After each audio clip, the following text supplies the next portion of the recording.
In today's video, I'm going to teach you how to send an email to Responder when response submitted in Microsoft Forms. By the end, you'll have an automated confirmation email that goes out to anyone who fills in your form, powered by Microsoft Power Automate and Outlook.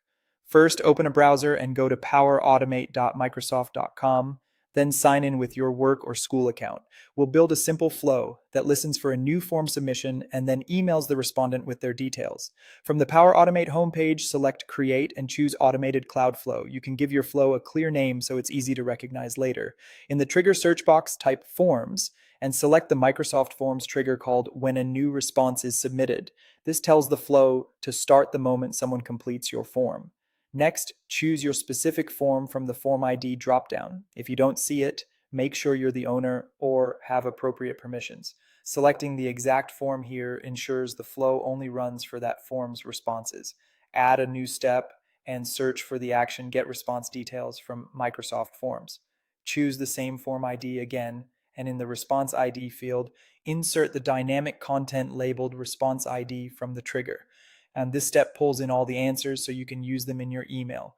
Now add another step and look for Send an Email V2 under Office 365 Outlook.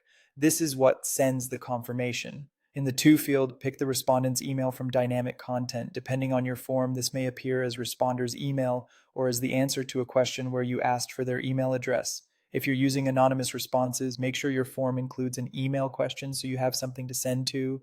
Fill in a clear subject line like thanks for your submission, and then craft the body. You can mix regular text with dynamic content to echo back answers such as the respondent's name, selected options, or any key details. Keep it friendly and concise, and consider adding a brief next step or a link to resources. When you're happy, click Save. To test, submit a sample response to your form and return to Power Automate to watch the run. Use the flow checker and run history if anything fails. If no email arrives, confirm the To field is mapped to a valid email value and check your junk folder. That's it. Every new submission now triggers a tailored confirmation email to your respondent automatically.